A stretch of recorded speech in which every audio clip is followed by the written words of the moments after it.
नमस्कार साथियों, मैं कुंदन कुमार स्वागत करता हूं भविष्य निर्माण शिक्षण संस्थान के इस ऑनलाइन परिवार में। दोस्तों, आज के सेशन में हम देखेंगे बजट 2024-25।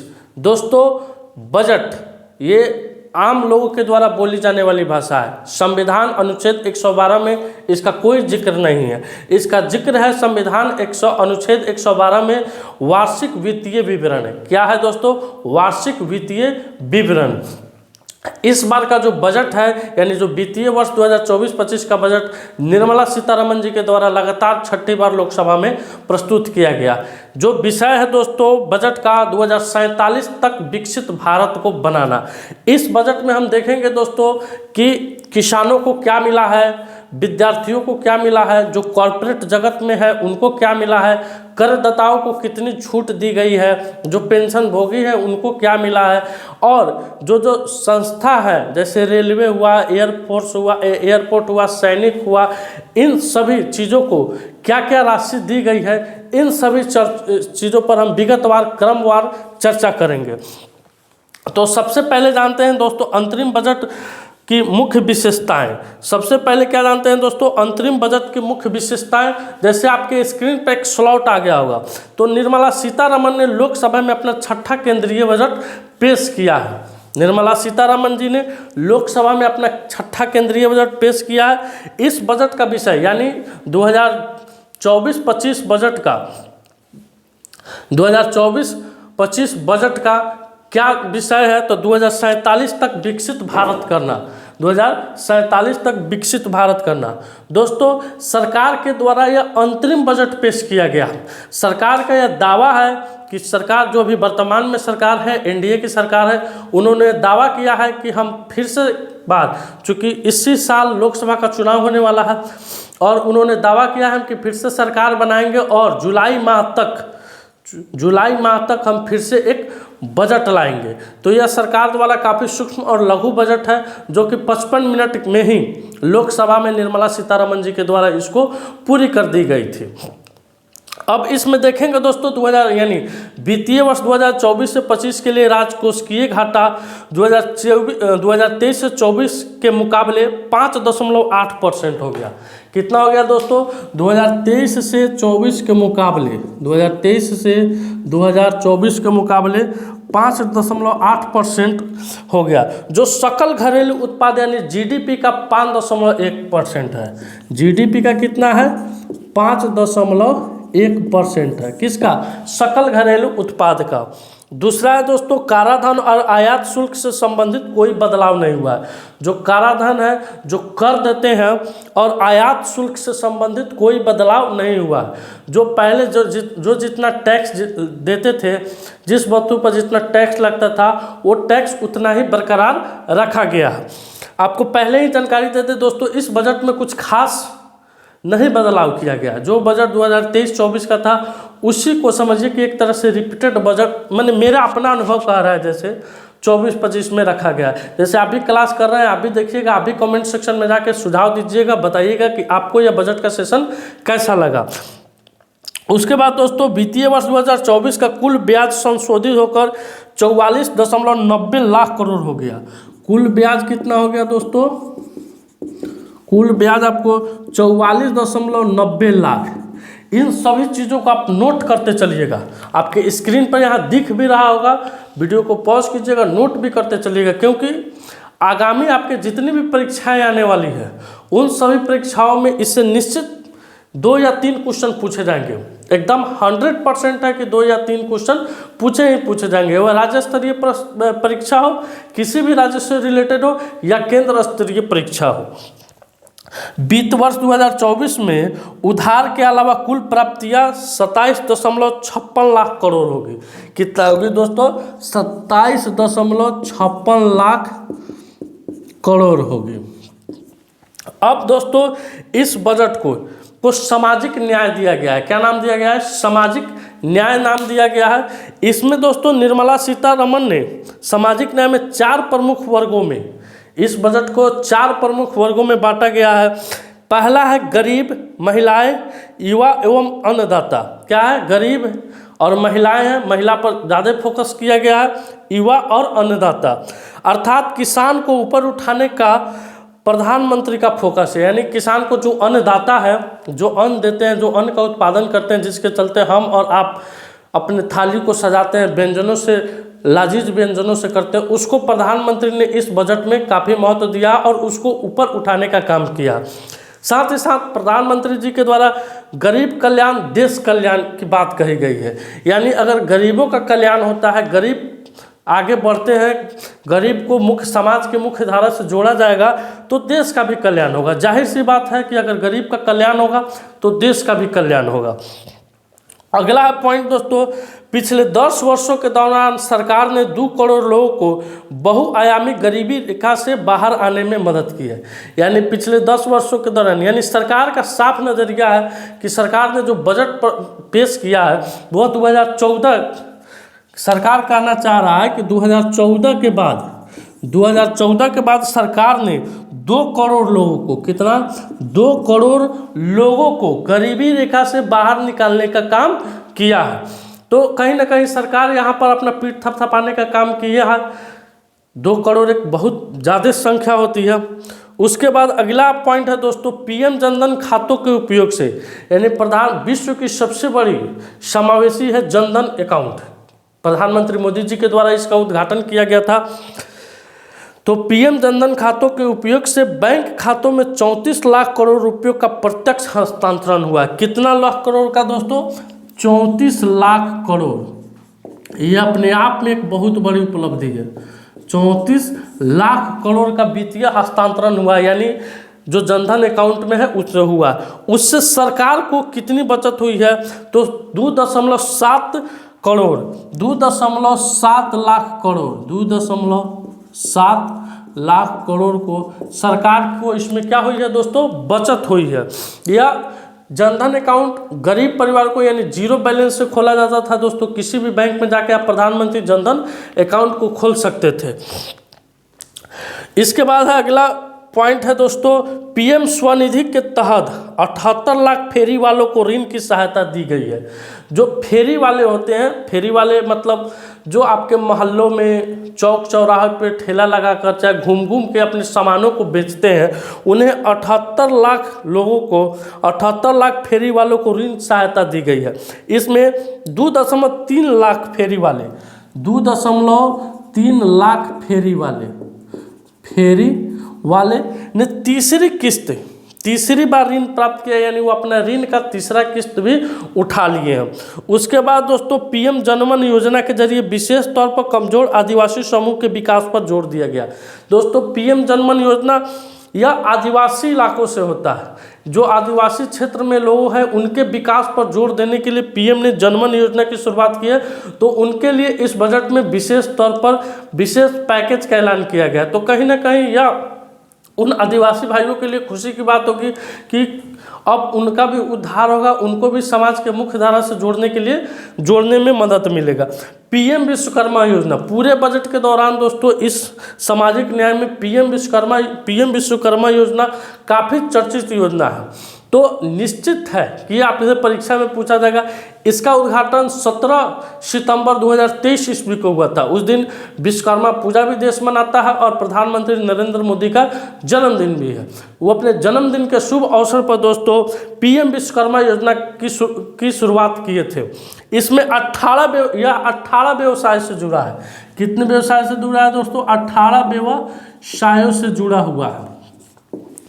इसके अंतर्गत जो भी कारीगर जुड़े हैं, जो भी शिल्पकार जुड़े हैं, तो पीएम विश्वकर्मा, 1 मिनट हम आपको बता देते हैं, पीएम विश्वकर्मा योजना पोर्टल है दोस्तों। उस पर जाकर आपके पास जो हुनर है, यानी इस 18 व्यवसाय में से जो हुनर है आपके पास, उस हुनर में ऑनलाइन करने के बाद आपको वित्तीय सहायता दी जाएगी, आपको ऋण उपलब्ध कराई जाएगी।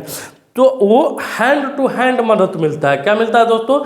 हैंड टू हैंड, यानी तुरंत विदिन 4 से 5 दिन के भीतर में आपको ऋण मिल जाएगा। तो यह सबसे अच्छी परियोजना है विश्वकर्मा योजना दोस्तों। ये काफ़ी चर्चित योजना है। तो निश्चित है इससे कहीं ना कहीं क्वेश्चन आपको देखने को मिलेगा आगामी एग्जामों में। अब अगला टॉपिक है दोस्तों अन्नदाता का कल्याण। अन्नदाता यानी किसान का कल्याण। तो दोस्तों पीएम किसान सम्मान योजना के तहत, किसके तहत, पीएम किसान योजना सम्मान के तहत इसकी घोषणा प्रधानमंत्री मोदी जी के द्वारा 2019 ईस्वी में लखनऊ में, माफ कीजिएगा, गोरखपुर में की गई थी। तब 2019 ईस्वी में किसकी, पीएम किसान सम्मान योजना के तहत। इसके तहत प्रत्येक किसान को सालाना 6,000 रुपये की, यानी 3 किस्तों में 2-2 हज़ार रुपयों का भुगतान किया जाता है, उनके बैंक अकाउंट में सीधा ट्रांसफर किया जाता है। तो पीएम किसान सम्मान योजना के तहत 11.8 करोड़ किसानों को वित्तीय सहायता प्रदान की गई है। तो कहीं ना कहीं किसानों के लिए खुशखबरी की बात होगी कि जिन जिन किसानों को अभी तक पीएम किसान सम्मान निधि योजना नहीं मिला था, या चाहे जिनका बकाया था, तो अब उन्हें हाल ही के दिनों में, कुछ दिनों में अब उन्हें मिल जाएगा। तो इसके लिए सरकार के द्वारा, निर्मला सीतारमण जी के द्वारा 11.8 करोड़, कितना दोस्तों, 11.8 करोड़ रुपये का किसानों को वित्तीय सहायता प्रदान की गई है। अब है अगले का दोस्तों, नेक्स्ट पॉइंट है अन्नदाता कल्याण का ही। पीएम फसल बीमा योजना के तहत 4 करोड़ किसानों को फसल बीमा उपलब्ध कराई गई है। तो फसल बीमा क्या होता है दोस्तों कि कभी कभी ऐसा होता है कि बाढ़ आ गया, चाहे सुखाड़ पड़ गया, या फसल होबे नहीं किया, कोई कीटनाशक कर गया, तो उस समय फसल बीमा योजना होता है, फसलों का बीमा होता है दोस्तों। तो इसके अंतर्गत 4 करोड़ किसानों को फसल बीमा उपलब्ध कराई गई है। तो यह उन किसानों के लिए काफ़ी खुशखबरी होगी जिन्होंने अपना अपना फसल बीमा योजना कराया था। उसके बाद है इलेक्ट्रॉनिक नेशनल एग्रीकल्चर मार्केटिंग, ई नेम के तहत 1361 मंडियों को एकीकृत किया गया है। यानी इलेक्ट्रॉनिक नेशनल एग्रीकल्चर मार्केटिंग के तहत 1361 मंडियों को क्या किया गया दोस्तों, एकीकृत किया गया। जो ये किसान बिल आया था दोस्तों, जिसको बाद में सरकार के द्वारा रद्द किया गया था, उस किसान बिल को मद्देनजर रखते हुए इसको लाया गया इलेक्ट्रॉनिक नेशनल एग्रीकल्चर मार्केटिंग को। इसके अंतर्गत दोस्तों आप अपने सामान को विदेश में भी निर्यात कर सकते हैं। आप अपने सामान को यहाँ से अगर नेपाल भेजना है, भूटान भेजना है, अमेरिका भेजना है, तो आप आसानी से इसको भेज सकते हैं। तो यह उन किसानों के लिए भी फायदेमंद होगा जो बृहद पैमाने पर बहुत अच्छे किस्म को, जैसे आम हुआ, लीची हुआ, सेब हुआ, चाहे तरह तरह के फसल का उत्पादन करते हैं और वह विदेशों में इसका निर्यात करके अधिक मुनाफा कमाना चाहते हैं। तो उन किसानों के लिए यह खुशखबरी की बात होगी।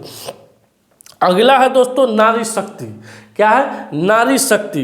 तो पूरा बजट तो नारी के ही द्वारा पेश किया गया है दोस्तों, और इस बजट में नारी शक्ति पे काफ़ी जोर दिया गया है। तो क्या है, पहला पॉइंट है 30 करोड़ मुद्रा योजना ऋण महिला उद्यमियों को दिया जाएगा। कितना, 30 करोड़। जो भी महिला उद्यमी छोटे छोटे लघु कुटीर उद्योग में है, उनको कितना ऋण उपलब्ध कराया जाएगा, 30 करोड़ ऋण उपलब्ध कराया जाएगा। उच्च शिक्षा में महिलाओं का नामांकन 28% तक बढ़ा है। यानी हायर एजुकेशन में ग्रेजुएट करने के लिए, एमए करने के लिए, यानी पीजी करने के लिए महिलाओं का नामांकन कितना परसेंट तक बढ़ा है, 28% तक बढ़ा है। स्टेट पाठ्यक्रमों में छात्राओं का 43% नामांकन हुआ, जो दुनिया में सबसे अधिक है। हाल ही में भी शिक्षा मंत्रालय के द्वारा यह सर्वे निकाला गया था। तो स्टेट पाठ्यक्रम में छात्राओं का तो 43% नामांकन हुआ, उसमें प्रथम राज्य आपको केरल हुआ था। मैंने आप इस पर डीपली पूरा बताया था आपको, जो दुनिया में सबसे अधिक है। उसके बाद पीएम आवास योजना के तहत 70% मकान ग्रामीण महिलाओं को दिए गए। पीएम आवास योजना के तहत कितने परसेंट, 70% मकान ग्रामीण महिलाओं के नाम पर आवंटित किए गए हैं। यानी वे अपने घर की मालिकिन कहलाएगी, स्वयं घर का जो दस्तावेज होगा वह उन महिलाओं के नाम पर होगा। अब आइए पीएम आवास योजना ग्रामीण के लिए है। तो कोविड संबंधित चुनौतियों के बावजूद पीएम आवास योजना के तहत 3 करोड़ मकान का लक्ष्य जल्द ही हासिल किया जाएगा। लगभग 3 करोड़ के पास पहुंचने ही वाले हैं। तो कोविड के चुनौतियों को देखते हुए भी प्रधानमंत्री जो आवास है, ग्रामीण आवास योजना है, इसको रोका नहीं गया और लगभग 3 करोड़ के पास मकान बन गया है, कुछ पर काम चल रहा है।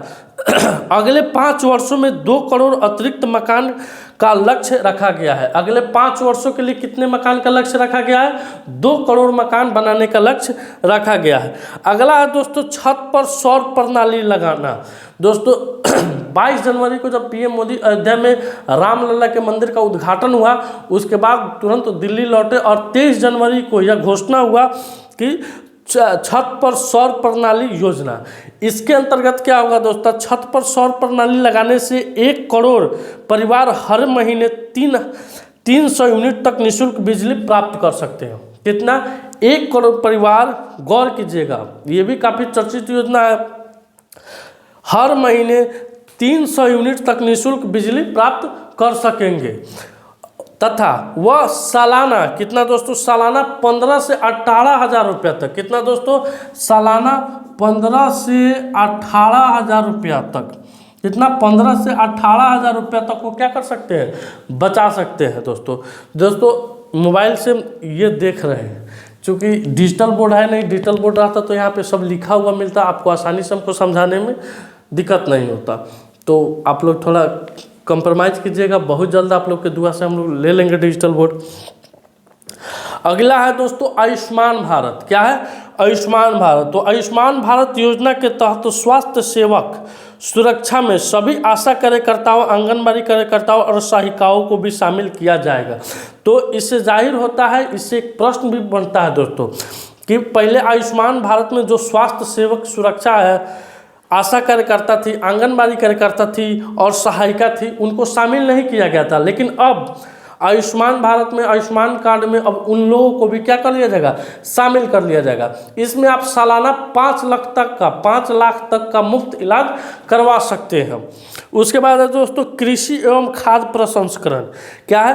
कृषि एवं खाद्य प्रसंस्करण। तो प्रधानमंत्री किसान संपदा योजना से 38 लाख किसान लाभान्वित हुए हैं। प्रधानमंत्री किसान संपदा योजना से कितने लाख किसान लाभान्वित हुए दोस्तों? तो 38 लाख किसान लाभान्वित हुए हैं। रोजगार के 10 लाख अवसरों का सृजन हुआ है। इससे रोजगार के 10 लाख अवसरों का सृजन हुआ है। साथ ही साथ प्रधानमंत्री सूक्ष्म खाद्य प्रसंस्करण उद्यम के औपचारिकरण योजना से 2.4 लाख स्वयं सहायता समूह, कितना?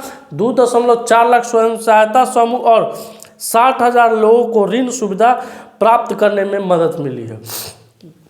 तो आज दोस्तों ग्रामीण स्तर पर छोटे छोटे जो स्वयं सहायता समूह है, जीविका दीदी है, उनके द्वारा ऋण उपलब्ध कराया जाता है। इससे कहीं ना कहीं दोस्तों समाज में जो साहूकार होते थे, सेठ होते थे, पहले ब्याज चलाते थे, उनसे लोगों को मुक्ति मिल रहा है और अब उन्हें कम दाम पर और काफ़ी आसानी से क्या हो जा रहा है, ब्याज मिल जा रहा है। उसके बाद है दोस्तों आर्थिक उन्नति, रोजगार और विकास को बढ़ावा देने के लिए अनुसंधान एवं नवाचार। अगला टॉपिक है दोस्तों आर्थिक उन्नति, रोजगार और विकास को बढ़ावा देने के लिए अनुसंधान एवं नवाचार। तो 50 वर्षीय ब्याज मुक्त ऋण के साथ 1 लाख करोड़ रुपए का कोष स्थापित किया गया है। यानी आर्थिक उन्नति के लिए, आर्थिक विकास को बढ़ावा देने के लिए 50 वर्षीय ब्याज मुक्त, यानी 50 वर्ष तक उस पर कोई ब्याज नहीं लगेगा। इसके लिए 1 लाख करोड़ रुपए का एक कोष स्थापित किया गया है। इस कोर्स में दीर्घकालीन वित्त पोषण या पुनर्वित्त पोषण कम या शून्य ब्याज दरों पर उपलब्ध कराए जाएंगे। इस पर दोस्तों या तो कम ब्याज पर आपको पैसा मिल जाएगा या शून्य ब्याज दर पर भी आपको पैसा मिल जाएगा। रक्षा उद्देश्यों के लिए डीप टेक प्रौद्योगिकी को मजबूती देने के लिए और आत्मनिर्भरता में तेजी लाने के लिए एक नई योजना शुरू की जाएगी। इसके अंतर्गत दोस्तों रक्षा मंत्रालय के द्वारा जो आत्मनिर्भर है, स्वदेशी है, उस पर विशेष फोकस दिया गया है दोस्तों। अगला है बुनियादी ढांचा। क्या है? बुनियादी ढांचा। तो बुनियादी ढांचा के विकास और रोजगार सृजन के लिए पूंजीगत व्यय के परिवार को 11.11% से बढ़ाकर 11,11,1111 करोड़ रुपया किया गया और यह कुल जीडीपी का 3.4% हिस्सा होगा। ध्यान रखिएगा, कुल जीडीपी का कितना होगा? 3.4% यह हिस्सा होने जा रहा है। कितना? 11,11,1111 करोड़ रुपया। अगला है दोस्तों रेलवे, जो कि हम सब लोग का प्रिय है। सब लोग लगभग रेलवे की तैयारी कर रहे हैं। पूरे भारत में रेलवे ही सबसे बड़ा नियोक्ता है। तो दोस्तों कुछ खास नहीं मिला है हम लोग के लिए, उदास मत होइए, सरकार बदलिए और कुछ नया लाइए। लॉजिस्टिक कुशलता को बेहतर करने के लिए और लागत घटाने के लिए पीएम गति शक्ति के तहत 3 प्रमुख आर्थिक रेल गलियारा कार्यक्रमों की पहचान की गई है। एक ऊर्जा खनिज एवं सीमेंट गलियारा, पतंग संपर्कता गलियारा, अधिक यातायात वाली गलियारा। और रेल मंत्री अश्विनी वैष्णव जी के द्वारा इस साल का कैलेंडर जारी कर दिया गया है। यानी अभी आपका ड्राइवर का, लोको पायलट का फॉर्म डला रहा है, मार्च में टेक्नीशियन का फॉर्म डलाएगा, जून जुलाई में आपको एनटीपीसी का फॉर्म डलाएगा और अगस्त में आपका ग्रुप डी का फॉर्म डलाएगा। तो ये पहली बार एनडीए सरकार में हुआ है कि रेलवे के द्वारा पूरे वर्ष का कैलेंडर तैयार कर लिया गया है। दोस्तों 40,000 सामान्य रेल डिब्बों को वंदे भारत मानकों के अनुरूप बदल दिया जाएगा। जो वंदे भारत आप लोग ट्रेन देख रहे हैं, जो प्रधानमंत्री मोदी जी के द्वारा इसका अनावरण किया गया था, तो लगभग जितने भी देश में 40,000 डिब्बे हैं उनको अब वंदे भारत के तर्ज पर क्या कर दिया जाएगा, बदल दिया जाएगा। इस वर्ष रेल मंत्रालय को 2.5 लाख करोड़ रुपए दिए गए हैं। यानी इस वित्तीय वर्ष में, इस बजट के सत्र में रेल मंत्रालय को कितना मिला है, तो 2.5 लाख करोड़ रुपया दिया गया है। उसके बाद है विमानन क्षेत्र यानी हवाई जहाज। तो देश में हवाई अड्डों की संख्या 149 हो गई है। कितनी हो गई है? 149 हो गई है, जो कि गत यानी 2014 से पहले जो भी हवाई अड्डे थे उनसे वह क्या हो गया है, दुगुना हो गया है। 517 नए हवाई मार्ग 1.3 करोड़ यात्रियों को उनके गंतव्य तक पहुंचा रहे हैं। 517 नए हवाई मार्ग 1.3 करोड़ यात्रियों को उनको गंतव्य तक क्या कर रहे हैं, पहुंचा रहे हैं प्रतिदिन। देश में विमानन कंपनियों ने 1000 से अधिक नए विमान के लिए ऑर्डर दिए हैं। कितना? देश में विमानन कंपनी इस वित्तीय वर्ष में, इस बजट में 1000 से अधिक नए विमान के लिए ऑर्डर दिए हैं। उसके बाद है दोस्तों हरित ऊर्जा। तो वर्ष 2023 तक 100 मैट्रिक टन की कोयला गैसीकरण और तरलीकरण क्षमता स्थापित की जाएगी। वर्ष 2023 तक हरित ऊर्जा के अंतर्गत 100 मैट्रिक टन की कोयले की गैसीकरण और तरलीकरण क्षमता को स्थापित किया जाएगा। परिवहन के लिए कंप्रेस्ड नेचुरल गैस यानी सीएनजी, घरेलू परियोजना के लिए पाइप्ड नेचुरल गैस यानी पीएनजी। सीएनजी देखते होइएगा जो आजकल मोटर कार में लगा रहा है, और पाइप नेचुरल गैस यानी जो अब सिलेंडर आता था आपके घर में, अब वो बड़े बड़े शहरों में तो चल गया, पटना में भी काम चल रहा है, माने यहाँ नहीं चल रहा है। तो पाइप के द्वारा, यानी पाइप के द्वारा जैसे बिजली आता है ना, बिजली का खपत आप लोग जितना करते हैं उतना का पैसा भरते हैं, उसी द्वारा पाइप के द्वारा अब क्या गैस को अति किया जाएगा। उसके बाद कंप्रेस्ड बायोगैस यानी सीबीजी के चरणबद्ध अधिदेशात्मक मिश्रण को अनिवार्य कर दिया जाएगा। अगला है आपका दोस्तों पर्यटन क्षेत्र। अगला क्या है? पर्यटन क्षेत्र है। तो राज्यों के प्रतिष्ठित पर्यटक केंद्र का संपूर्ण विकास शुरू करने के लिए एवं उनकी वैश्विक पैमाने पर ब्रांडिंग और मार्केटिंग करने के लिए प्रोत्साहित किया जाएगा। यानी पर्यटन को बढ़ावा देने के लिए राज्यों को प्रतिष्ठित, यानी राज्य में जितने भी पर्यटक स्थल है उसका संपूर्ण विकास शुरू होगा और उनको वैश्विक पैमाने पर ब्रांडिंग और मार्केटिंग करने के लिए प्रोत्साहित किया जाएगा। यानी उसको विश्व के स्तर पर लाने के लिए, विश्व पटल पर लाने के लिए उसको ब्रांडिंग की जाएगी और उसकी मार्केटिंग की जाएगी। पर्यटन केंद्रों को वाहन उपलब्ध सुविधाओं और सेवाओं की गुणवत्ता के आधार पर रेटिंग देने के लिए फ्रेमवर्क भी बनाया जाएगा। यानी जो भी पर्यटन केंद्र है वहाँ का जो भी वाहन है, जो भी सुविधा है, उसके लिए एक रेटिंग भी बनाया जाएगा, फ्रेमवर्क बनाया जाएगा। इस प्रकार की गतिविधियों का वित्त पोषण करने के लिए राज्यों को मैचिंग के आधार पर ब्याज मुक्त दीर्घ अवधि के लिए ऋण दिया जाएगा। इसके लिए राज्य को क्या दिया जाएगा? ब्याज दिया जाएगा, दीर्घ अवधि के लिए दिया जाएगा और वो भी ऋण मुक्त होगा। निवेश वर्ष 2014 से 23 के दौरान एफडीआई का अंतर प्रवाह 596 अरब डॉलर रहा। कितना रहा दोस्तों? यहाँ लिख देना, वर्ष 2014 से 23 तक का 596 अरब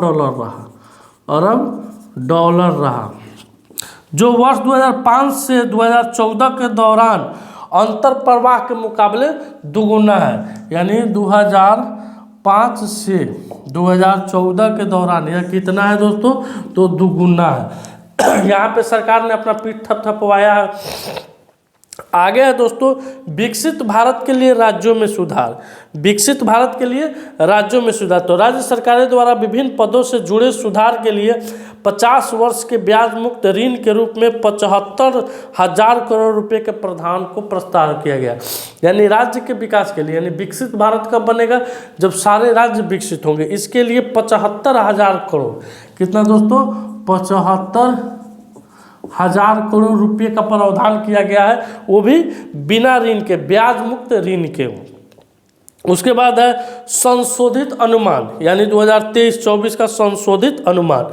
उधार को छोड़कर कुल प्राप्तियां का संशोधित अनुमान 27.56 लाख करोड़ रुपए है। कितना है, उधार छोड़कर कुल प्राप्तियां, यानी उधार छोड़ दिया जाए तो 2023 से 24 तक का जो बजट का जो कुल प्राप्तियां था, कुल आय था, वो 27.56 लाख करोड़ रुपया है, जिसमें से कर प्राप्ति 23.24 लाख करोड़ रुपया। कर की प्राप्ति कितनी है, यहाँ से आपको क्वेश्चन बनेगा दोस्तों कि 2024 में, 2023-24 के बजट में कुल प्राप्तियाँ कितना थी, तो 27.56 लाख करोड़ रुपया, और बजट कर से कितना प्राप्त हुआ, तो 23.24 लाख करोड़ रुपया।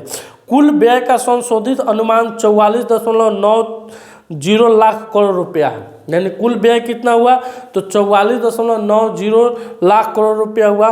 30.03 लाख करोड़ रुपए की राजस्व प्राप्ति बजट अनुमान से अधिक रहने की उम्मीद है। राजस्व की प्राप्ति कितनी है, तो 30.03, जो कि बजट जो होने वाला है उसके अनुमान से अधिक रहेगा। वित्त वर्ष 2023-24 के लिए राजकोषीय घाटे का संशोधित अनुमान 5.8% रहेगा। यहाँ से भी आपको क्वेश्चन बनेगा कि वित्त वर्ष 2023-24 के लिए राजकोषीय घाटे का अनुमान कितना रहेगा, तो 5.8% रहेगा। अब बजट अनुमान है 2024 से 25। क्या दोस्तों, ये तो हम लोग 2023 से 24 का देख लिए हैं, अब देख रहे हैं 2024 से 25। तो उधार से कुल प्राप्तियां और कुल व्यय क्रमशः 38.80 लाख करोड़ रुपया होगा।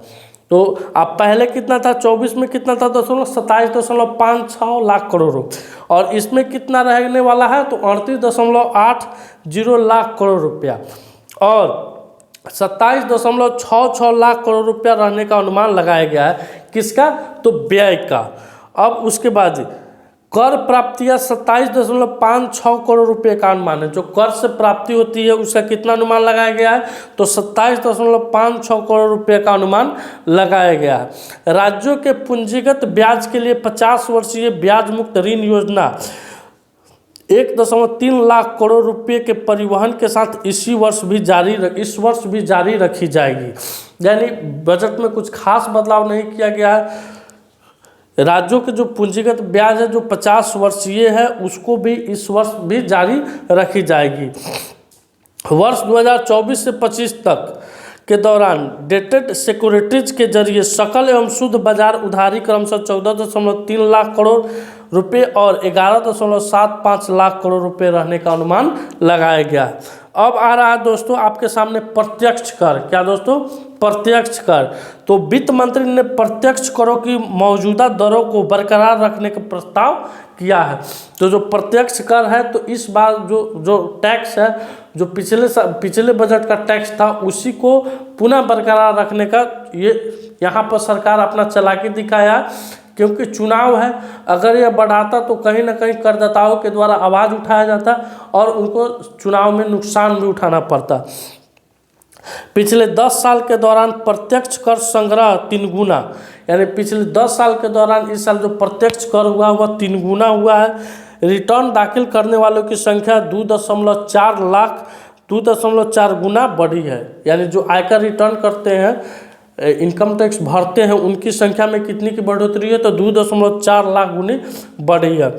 सरकार करदाता सेवाओं में लाएगी सुधार, यानी जो भी करदाता है, टैक्स देते हैं, उनमें कुछ न कुछ सरकार की नीति है कि वह सुधार लाएंगे। वित्त वर्ष 2019 से 10 तक की अवधि से जुड़ी 25,000 तक की बकाया प्रत्यक्ष कर मांग को वापस लिया जाएगा। यानी वित्त वर्ष 2009-10 का बात हो रहा है दोस्तों। जो 25,000 तक का बकाया कर था उसकी मांग को वापस लिया जाएगा। 2010-11 से 2014-15 तक के 10,000 तक के बकाया प्रत्यक्ष कर मांग को वापस लिया जाएगा। फिर अगला पॉइंट में बोल रहा जा रहा है दोस्तों कि 2010-11 से 2014-15 तक के जो 10,000 तक के बकाया प्रत्यक्ष कर मांग है उसको वापस लिया जाएगा। इसमें करदाताओं को क्या होगा, लाभ होगा। IFC इकाइयों की कुल आय पर रियायत को 1 साल बढ़ाकर यानी 31/3/2024 से 31/3/2025 तक कर दिया गया है। अगला है दोस्तों अप्रत्यक्ष कर। तो वित्त मंत्री ने अप्रत्यक्ष करों और आयात शुल्कों की वर्तमान दरों को भी बरकरार रखा है। यानी अप्रत्यक्ष कर में वित्त मंत्री जो भी आयात शुल्क है उसको क्या रखा है, बरकरार रखा है, उसमें कोई छेड़छाड़ नहीं हुआ है। GST ने देश में पूरी तरह बिक्री अप्रत्यक्ष कर प्रणाली को एकीकृत किया। GST पूरे देश में जो भी अप्रत्यक्ष कर होते हैं उस प्रणाली को क्या करने का काम किया है, एकीकृत करने का काम किया है। इस साल औसत मासिक सकल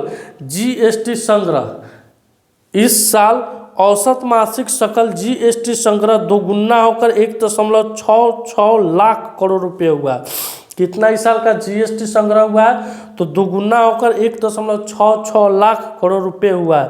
GST कर आधार GST का जो कर है वह आधार का क्या हो गया दोस्तों, दुगुना हो गया है। राज्य GST राजस्व वृद्धि अनुपात राज्यों को दी गई छात्रवृत्ति सहित GST से पहले की अवधि 2012-13 से 2015-16 के 0.72 से बढ़कर GST लागू होने की बात कही गई है। GST से आपूर्ति श्रृंखला युक्त संगत बनी है। उसके बाद GST से व्यापार और उद्योग का अनुपालन का काम हुआ है। लॉजिस्टिक लागत और करों की कमी से वस्तु और सेवाओं के मूल्य घटने से उपभोक्ताओं को लाभ पहुंच सकता है। यानी जो लॉजिस्टिक लागत है उसके करों में कमी होगी, और कर में जब कमी होगी तो निश्चित है कि कुछ वस्तुओं का दाम घटेगा, जिससे उपभोक्ताओं को क्या होगा दोस्तों, लाभ होगा। तो दोस्तों ये रहा बजट सेशन को समझाए हैं, बहुत सारे टीचरों को द्वारा समझाया गया है। ये मेरा फर्स्ट सेशन था बजट पर, तो जो भी त्रुटि हुआ होगा उसको क्षमा कीजिएगा, अपना भाई समझकर, अपना बंधु समझकर। सेशन मेरा यहीं समाप्त होता है। मेरा कोशिश रहेगा कि बजट से जो भी ऑब्जेक्टिव क्वेश्चन निकले बाय ऑप्शनल कराने का, 10, 15, 20, 25 जो भी क्वेश्चन निकलेगा आने वाले 2 से 3 दिनों में, 1 से 2 दिनों में हम लोग करा देंगे दोस्तों आज का सेशन मेरा यहीं समाप्त हुआ। वीडियो अच्छा लगा हो लाइक कीजिएगा, शेयर कीजिएगा, चैनल पर नए हैं तो चैनल को सब्सक्राइब कीजिएगा। मिलते हैं आपसे अगले वीडियो में, तब तक के लिए धन्यवाद। अपना ख्याल रखिएगा। भारत माता की जय।